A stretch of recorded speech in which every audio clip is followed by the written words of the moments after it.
இருபுளி குழம்பு. இது வந்து ஏன் இருபுளி குழம்புன்னா புளியில் வேக வச்சுட்டு அதுக்கப்புறம் அதில் கொஞ்சம் தயிரும் சேர்க்குறோம். தயிரும் புளிப்பு, புளியும் புளிப்பு, அதனால இதுக்கு இருபுளி குழம்புன்னு பேர். இதுக்கு எந்த காய்கறி வேணால், நாட்டு காய்கறிலாம் போடலாம். கேரட்டு இது நான் வந்து இதில் எல்லாம் போட்டு வேக வச்சுருக்கேன். மஞ்சள் போட்டு கேரட்டு, உருளைக்கிழங்கு, பீன்ஸு, அப்புறம் வெள்ளரிக்காய், சௌ எந்த காய் வேணால் போடலாம். கத்திரிக்காயெல்லாம் போடலாம். இன்றைக்கி ஏதோ அமாவாசை இதனால நான் கத்திரிக்காய் போடல. கத்திரிக்காய் போடலாம், உருளைக்கிழங்கு, சேப்பங்கிழங்கு, எது வேணால், அவரைக்காய், முருங்கைக்காய் எல்லாமே போடலாம். இதில் எல்லா காயும் போட்டு எதில் வேக வச்சுருக்கேன்? தண்ணியில் போட்டு தண்ணியில் வேக வச்சு பெருசாக நறுக்கி இது மாதிரி வாழைக்காய் எது வேணால் போடலாம். முருங்கைக்காய், வாழைக்காய், கத்திரிக்காய், கேரட்டு, பீன்ஸு, அவரைக்காய் எல்லா காயும், வெள்ளரிக்காய் எல்லாம் போட்டு வேக வச்சு வச்சுருக்கேன். அப்புறம் இதில் வந்து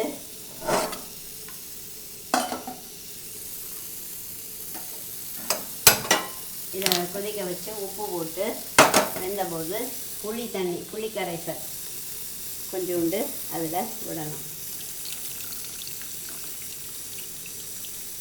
புளி தண்ணி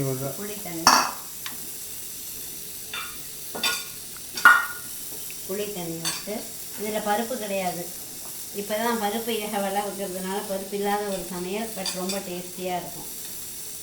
இது வந்து புளி தண்ணியை அதில் விட்டு உப்பு போட்டு, நான் முன்னாடியே காயில் போட்டேன், அதனால போடலை. இல்லாட்டா இப்போ போடலாம். காயிலே போட்டால் காய் வேணும்னா உப்பு அனதர் டிப்பு, உப்பு போட்டு காய்கறியை வேக வச்சா கலரே போகாது.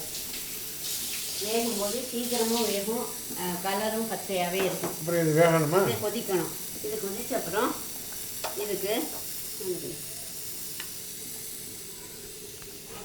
இதில் அரைச்சி விடுறதுக்கு இதை வச்சுருக்கேன். வெந்தயம், துவரம்பருப்பு, வெந்தயம் ஒரு அரை ஸ்பூனு, துவரம்பருப்பு 1 ஸ்பூனு, ஒரு 1/4 ஸ்பூன் அரிசி, 3 வெட்டை மிளகாய் இதோட வறுத்து வச்சுருக்கேன். நல்லா சிவப்பாக வறுத்து எடுத்து தேங்காய் எண்ணெயில் வறுத்தா நல்லா டேஸ்டியாக இருக்கும்.